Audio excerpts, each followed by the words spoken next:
Immediately, I grew afraid. I wondered for a moment if the packages might be bombs or containers of acid meant to blind or disfigure us. I stepped forward for a closer look and then recoiled in disgust. The boys had thrown 2 large plastic sacks stuffed with excrement. One of them burst and leaked across the grass and toward our rose bushes. The awful scent assaulted our senses, but we stood still, stunned and horrified and unable to move. After that day, I listened to my mother's warnings. I began to understand her fear.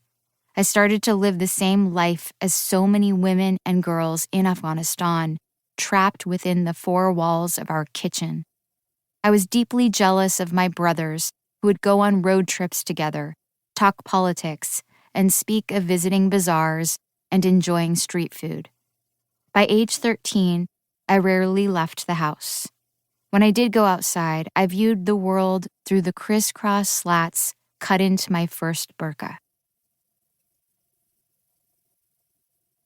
Part 1. Chapter 1. In secret, Baba loves to dance. My father's bare feet move slowly across the embroidery on our Afghan carpet as the sleeves of his dove-gray kameez billow to a beat emanating from a portable stereo. My mother peeks out of the kitchen, laughing softly as he throws his arms into the air. Like most Afghan men, Baba is guarded, steeled by the memories of war and the demands of a patriarchal culture. His tufted beard and piercing black eyes often intimidate. In photographs, he rarely smiles, but music betrays him, forcing a sheepish, mischievous grin across his face. As a young girl, I was ashamed by these glimpses into my father's more joyful dispositions.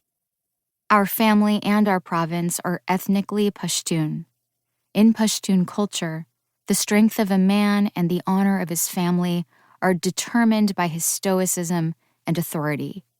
He is expected never to display emotion.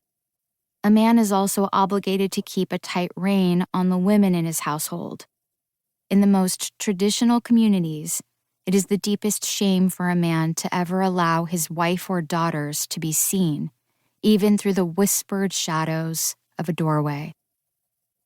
Men in Afghanistan spend lazy afternoons under the dusty shade of local pomegranate groves, gather at restaurants to enjoy Indian biryani and cans of ice-cold Coca-Cola, and maneuver motorcycles every morning into the city for work. Women spend their days indoors, with only a brief respite to drink tea with friends before lunch. They squat low to the ground and sweep cracked tiles with brooms made of dried grass, the embroidered hems of their salwar kameez dresses just brushing the floor. They wring sopping wet, hand-washed laundry and hang it on clotheslines to dry. In the evenings, as a hazy dusk falls on the city, the women emerge from the kitchen. They serve elaborate meals to their husbands and sons, meals that they have taken the entire day to prepare.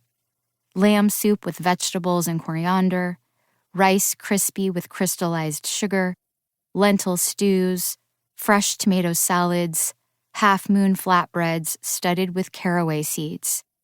It is only after the men eat that many women do, spooning cold leftovers onto their plates from behind the kitchen doors.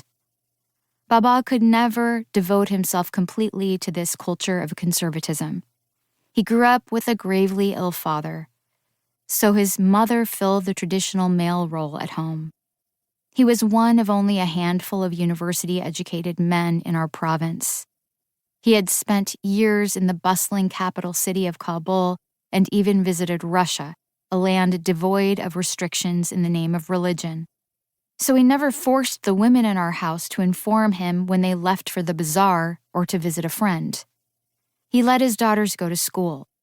When no other fathers would, he danced, listened to his children sing, and allowed us all to take photographs and watch movies. The neighbors gossiped about us. Did you know?